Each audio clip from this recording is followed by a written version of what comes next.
66. 6640. Your future lies in 6640. 66 books by 40 authors, and yet we now discover it's an integrated message system from outside our time domain. Welcome to 6640, the ministry outreach of Koinonia House and Koinonia Institute. Today's Bible teacher is Dr. Chuck Missler, connecting the Bible to your life and the world around you. In today's study, Dr. Missler begins his teaching on the book of 2 Kings, chapters 4 through 7.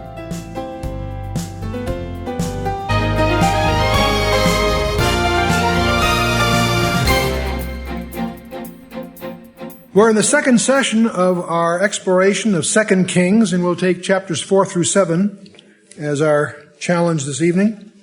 Chapter 4 is going to contain 5 miracles by Elisha. And there are some similarity between Elijah and Elisha, but the miracles performed by Elisha are far more extensive. And again, we're in that particular period of time that's just in the earth. It's essentially Joram is the king of the southern kingdom, and Joram is by the same name, a kingdom of Israel. We're going to talk a group of 5 miracles in chapter 4 here. Chapter 4, verse 1. Now there cried a certain woman of the wives of the sons of the prophets unto Elisha, saying, Thy servant, my husband, is dead, and thou knowest that thy servant did fear the Lord, and the creditors come to take unto him my 2 sons to be bondmen. This, we don't know where this took place, but it's obviously one of the cities where the schools of the prophets were situated, either Bethel, Gilgal, or Jericho. Now, the prophet had a wife, so you need to understand that the schools of prophets were not monasteries. They were not a monastic type of settlement or of celibates. Now, this widow turned to Elisha for help in her hour of need, and she appealed to him on the basis that her husband was faithful to the Lord and so on. Now, sons were sometimes demanded for payments of debt, and we find that practice frequently referred to in the cuneiform records of that era, so that's not a surprise. Verse 2, Elisha said unto her, What shall I do for thee? Tell me, what hast thou in the house? And she said, Thine handmaid hath not anything in the house, save a pot of oil. Well, see, God will use whatever's there. So Elijah said, Go borrow these vessels, but borrow thee vessels abroad of all thy neighbors, even empty vessels, borrow not a few. So she's supposed to get a whole bunch of these pots, okay? And when thou art come in, thou shalt shut the door upon thee and upon thy sons, and shalt pour out into all those vessels, and thou shalt set aside that which is full. So she went from him and shut the door upon her and upon her sons, who brought the vessels to her, and she poured out. And it came to pass, when the vessels were full, that she said unto her son, Bring me yet a vessel. He said unto her, There is not a vessel more. And the oil stayed. Then she came and told the man of God. That's the title, of course, of Elisha. And he said, Go, sell the oil and pay the debt, and live thou and thy children of the rest. So this little episode is just demonstration of God's grace and His mercy. It's a miracle. Not everyone, this was not a public miracle, a very private miracle, but he saw to it that she was provided for. And so she, in other words, she borrowed all these vessels, and they all got filled with oil. This is olive oil. And she can go sell that and get rid of the debt that threatened her losing her sons. And so and all her financial obligations met, and what was left she could live off of. And so this just a demonstration of God's miraculous care for those that are faithful. And even though they're in the middle of an apostate state of the northern kingdom at the time. And of course, widows are always vulnerable, and the widow of the prophet would even be more needy. And yet God cared for this faithful, dependent believer. You're going to see here God's special concern for women and their special needs, both in this incident and the following incident. So let's go to verse 8. And it fell on a day that Elisha passed to Shunem, where there was a great woman, and she constrained him to eat bread. And so it was that as oft as he passed by, he turned in thither to eat bread. So he's found a meal ticket here. They take care of him. She apparently passes by there frequently, and he gets fed by them. And she said unto her husband, Behold, now I perceive that this is a holy man of God, which passes by us continually. let us make a little chamber, I pray thee, on the wall. What they really mean, not on the wall, it's above the roof of the house was typically flat and like a patio anyway, the cool of the evening kind of thing. And it was also a convenient place to add a room, would be on top of the walls of the house. It would add a room up on the top there. So I pray thee on the wall, let us set for him there a bed and a table and a stool and a candlestick. And it shall be when he cometh to us that he shall turn in thither. And it fell on the day that he came thither, and he turned into the chamber and lay there. And he said to Gehazi, we're going to hear a lot about him in a little while, his servant, call this Shunammite. And when he had called her, she stood before him. So he calls her up there. And he said unto him, say now unto her, behold, thou hast been careful for us, in other words, been taken care of us, with all this care. What is to be done for thee? Wouldst thou be spoken for to the king or to the captain of the host? She answered, I dwell among mine own people. See, Elisha, even though he was contrary to the policies of the capital, he had clout. He had access to the king and whatever. And he's trying to find a way to sort of repay her hospitality. What do you need? What can be done for you? And she declines. There's nothing she needs. He said, well, what is then to be done for her? He's doing this all through Gehazi, his servant, because he doesn't want to embarrass her. See, he doesn't want to ask her directly. And Gehazi answered, verily, she hath no child, and her husband is old. So Gehazi, she doesn't mention this, but Gehazi suggests that here she is. She has no child. Women always want a child. She's barren, and her husband is old. And so Gehazi suggests this, and so Elijah says, call her. And when he had called her, she stood at the door. And he said, about this season, according to the time of life, thou shalt embrace a son. And she said, nay, my lord, thou man of God, do not lie unto thine handmaid. What she's saying here, don't get her hopes up. She thinks this is, too much. I mean, that's really off the wall. Here she is, that she can have a child. But, and the woman conceived and bare a son at that season that Elisha had said unto her, according to the time of life. When the child was grown, it fell on a day that he went out to his father to the reapers. So the kid is still a kid, but he is old enough to presumably help. But he goes out there and apparently has sunstroke or something. He says, and he said unto his father, my head, my head. And he said to the lad, carry him to his mother.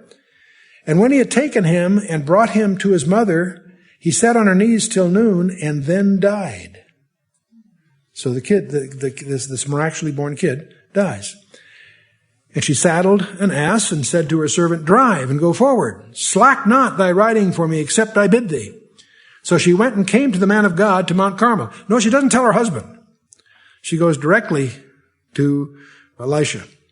She went and came into the man of God to Mount Carmel. And it came to pass, when the man of God saw her far off, that he said to Gehazi his servant, behold, yonder is that Shunammite. Run now, I pray thee, to meet her. And say unto her, is it well with thee? Is it well with thy husband? Is it well with the child? And she answered, it is well. And when she came to the man of God to the hill, she caught him by his feet. But Gehazi came near to thrust her away. And the man of God said, no, let her alone, for her soul is vexed within her. And the Lord hath hid it from me. The Lord hath hid it from me and hath not told me. So this is one of the times Elisha doesn't know what the problem is. She said it was well to Gehazi because, he was not relevant. She didn't want to get it. She didn't have time for explanation. She said, just pass him by to get to the man here. Then she said, and this is so Jewish. She says to Elisha, did I desire a son of my Lord? Did I not say, do not deceive me? See, I know. Did I ask for this? You see, is what she's not explaining what's wrong yet. She's just vexed, of course. Then he said to Gehazi, gird up thy loins and take thy staff in thine hand and go thy way. If thou meet any man, salute him not. But if any salute thee, answer him not again, and lay thy staff upon the face of the child. So Elisha's figured out that the child is in jeopardy. He tells Gehazi to get ready to run, take my staff in your hand.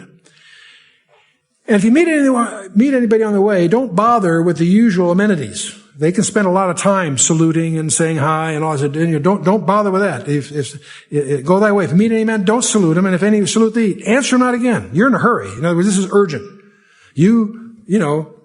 Haul out there and lay thy staff upon the face of the child. The mother of the child said, as the Lord liveth and as thy soul liveth, I will not leave thee. And he arose and followed her. Gehazi passed on before them and laid the staff upon the face of the child, but there was neither voice nor hearing. And wherefore he went not again to meet him and told him, saying, the child is not awaked.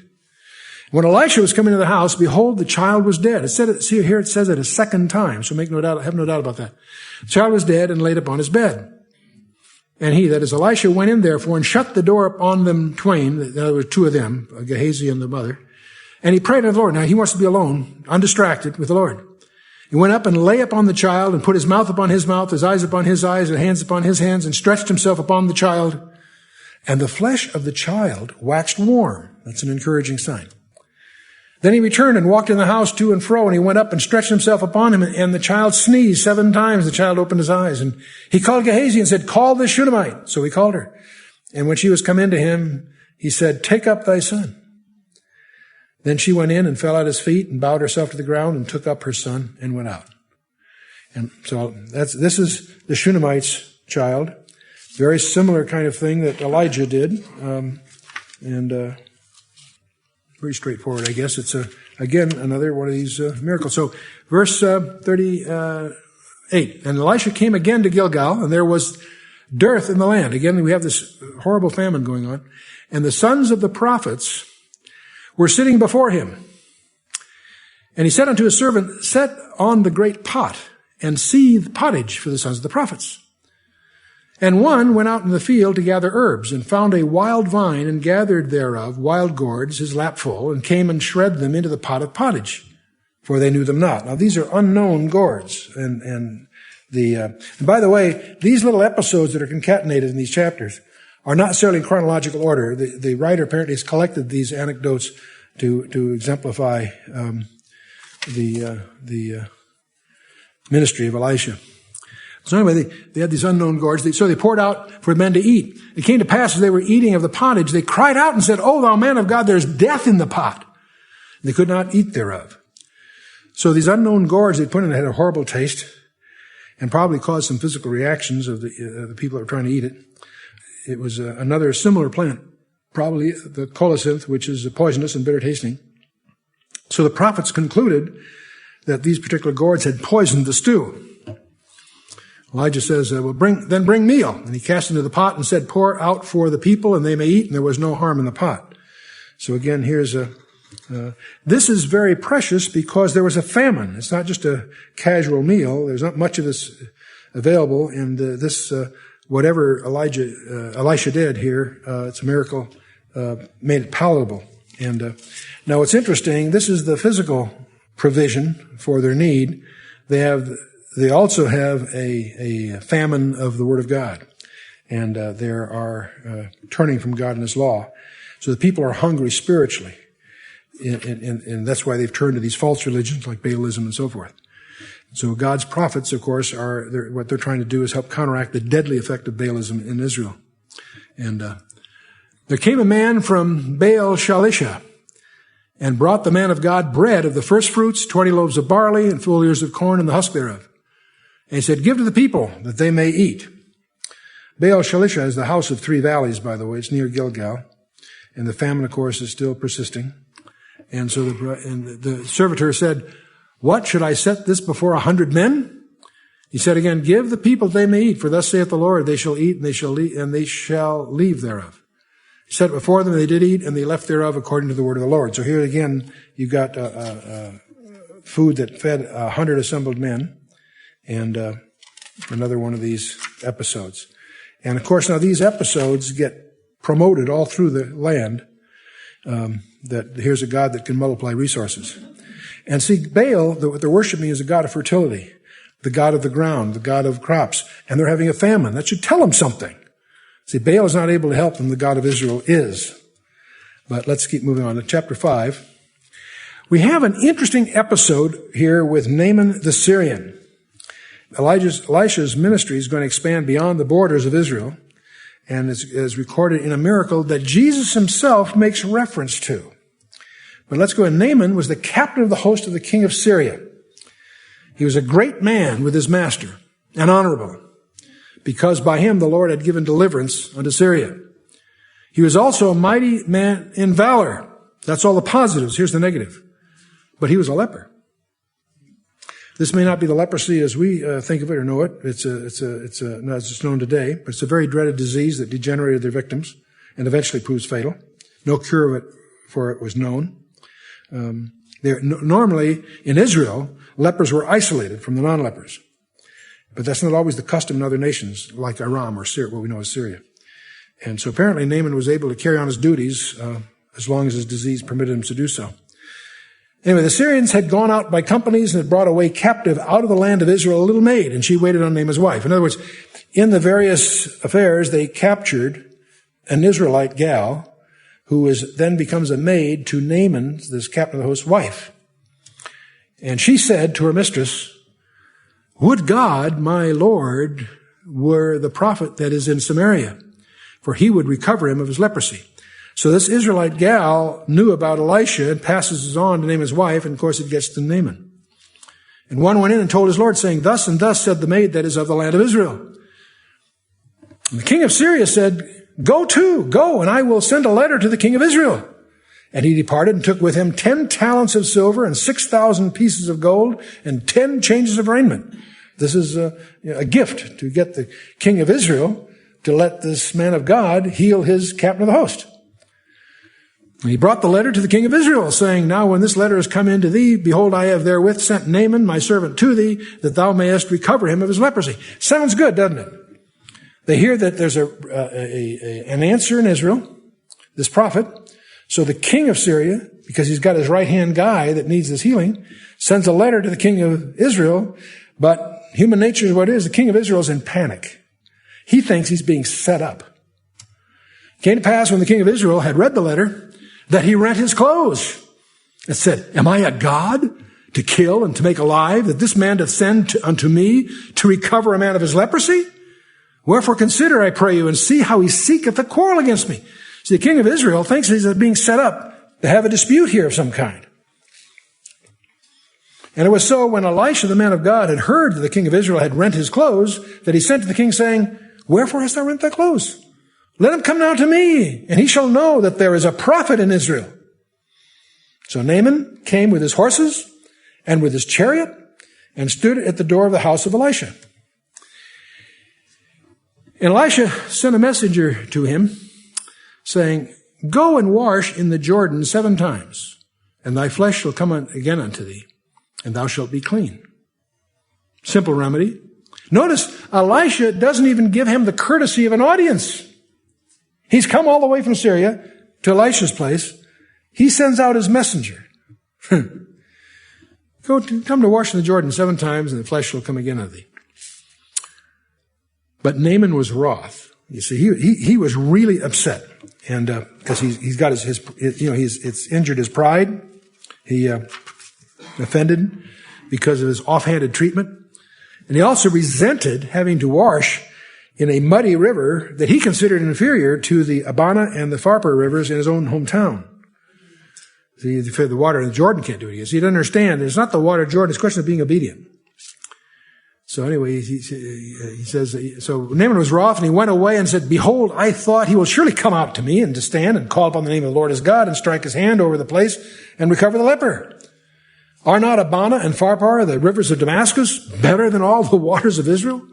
May I not wash in them and be clean?" So he turned and went away in a rage. Boy, you know how often it is that our impatience and our presumption and our pride can get in the way of God's blessing. There go any of us. Fortunately, he said, his servants came near and spake unto him and said, "My father, if the prophet had bid thee to do some great thing, wouldst thou not have done it? Conquer some castles or whatever, How much rather then, when he saith thee, wash and be clean?" So see, the servants try to argue, what's he asking for? Give it a try, in effect. It's impressive that the servants feel comfortable going to their boss to make that kind of recommendation. A lot of bosses you wouldn't do that for. So then he went down, he dipped himself 7 times in the Jordan, and guess what? According to the saying of the man of God, his flesh came again like unto the flesh of a little child, and he was clean. That does not end the story. He returned to the man of God, he and all his company, and came and stood before him. He said, "Behold, now I know that there is no God in all the earth but in Israel." What a statement for the Syrian. You couldn't get a statement like that from the people in Israel. They're worshiping Baal. Here's the Syrian. Behold, now I know there is no God. He doesn't say that God is God. He's saying there's no God in all the earth but in Israel. Now therefore I pray thee, take a blessing of thy servant. So he offers him some kind of gratuity. But he said, as the Lord liveth before whom I stand, I will receive none. And he urged him to take it, but he refused. That is, Elisha refused. Now, of course, his servant is taking notes while all this is going on. Naaman said, shall it not be then, I pray thee, be given to thy servant 2 mules burden of earth? For thy servant will henceforth offer neither burnt offering nor sacrifice unto other gods, but unto the God of Israel. Now, this idea of the earth may puzzle us, but see, that's a pagan idea. He asked him to give as much earth as he could carry back to Damascus on 2 mules, because he intended to make an altar of the Lord in Damascus. And see, the polytheists believe that no God could be worshipped except in its own land on an altar built in the dirt of that land. That's what's going on here. That's a pagan belief, in other words. He says, in this thing the Lord pardoned thy servant, but when my master goeth into the house of Rimmon, that's the pagan god, to worship there, and he leaneth on my hand, I bow myself in the house of Rimmon. But when I bow down myself in the house of Rimmon, the Lord pardoned thy servant in this thing. In other words, what he's saying is, he is accepting the God of Israel as the God. His duties will require him to accompany the king as he worships his pagan God, and he can't avoid that. And Elisha says, go in peace. And he departed him a little way. So he lets that go on. But now the story isn't over. Gehazi, the servant of Elijah, the man of God, said, the servant that is, behold, my master hath spared Naaman the Syrian in not receiving at his hands that which he brought. But as the Lord liveth, I will run after him and take somewhat of him. So Gehazi followed after Naaman. When Naaman saw him running after him, he lighted down from his chariot to meet him and said, it's all well. And he said, all is well. My master hath sent me, saying, he's lying through his teeth here. My master hath sent me, saying, behold, even now there come to me from Mount Ephraim 2 young men of the sons of the prophets. Give them, I pray thee, a talent of silver and 2 changes of garments. So Gehazi is looking for some bakshish, some kickback. And he's lying through his teeth to pull this off. Naaman said, be content, take 2 talents. And he urged him, bound him 2 talents of silver in 2 bags. That's about, 70, 90 pounds, something like that each. With 2 bags and 2 changes of garments, and laid them upon 2 of his servants, and they bare them before him. And when he came to the tower, he took them from their hand and bestowed upon them in the house, and let the man go their way, and they departed. But he went in and stood before his master. You see, he took the stuff that Naaman that gave him, and he put it in his own house. That was just all a contrived story to make it sound good. You have the feeling if Gehazi was around today, he would be on television, wouldn't he? Huh? But he went in and stood before his master. And Elisha said to him, whence comest thou, Gehazi? And he said, thy servant went no whither. Notice what Elisha says to Gehazi. Gehazi's pretty stupid. Here's the man of God. He's trying to outfox. That's dumb. That's not only disreputable, it's also stupid. When he said unto him, went not mine heart with thee when the man turned again from his chariot to meet thee? Is it time to receive money and to receive garments and olive yards and vineyards and sheep and oxen and menservants and maidservants? The leprosy, therefore, of Naaman shall cleave unto thee and to thy seed forever. Oh, boy. And he went out from his presence, a leper as white as snow. Boy, oh boy, oh boy, oh boy. Tough deal. Tough deal. And, he lied through his teeth, and then one lie after another. Then he tries to lie to Elisha. That's pretty stupid. See what Elisha's saying to Naaman, if you buy these, you also buy Naaman's leprosy. Naaman had become an Israelite, in effect, and Gehazi became a pagan through sin.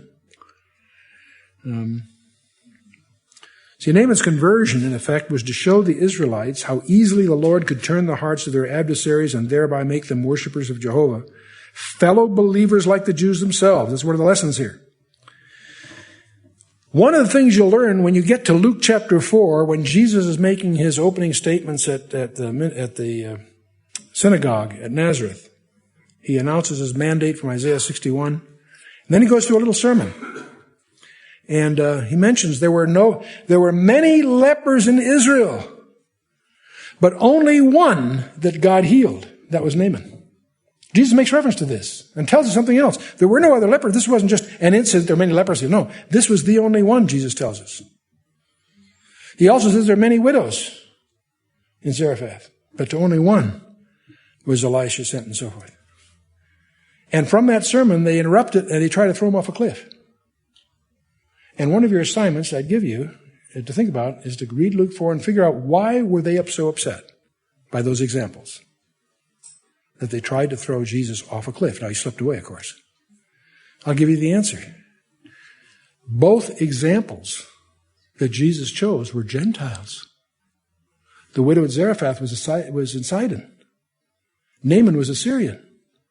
And they were distinctive in that God reached them. And that offended the arrogance of the Pharisees in the synagogue enough that they tried to kill him over that sermon. Check Luke 4. You'll find it's full of some interesting surprises. But this leprosy of Naaman is one of the examples that Jesus alludes to. You've been listening to 6640, the ministry outreach of Koinonia House and Koinonia Institute. Today's Bible teacher was Dr. Chuck Missler, teaching through the book of 2 Kings. For a complete listing of resources available, please visit khouse.org. You can also call us on 1-800-KHOUSE-1. To learn more about Koinonia Institute, visit koinoniainstitute.org. Thank you for listening to 6640 and for your continued prayerful support of this ministry. Until next time, as we continue this series, may God bless you with the knowledge of His Son, Jesus Christ, as you study His Word.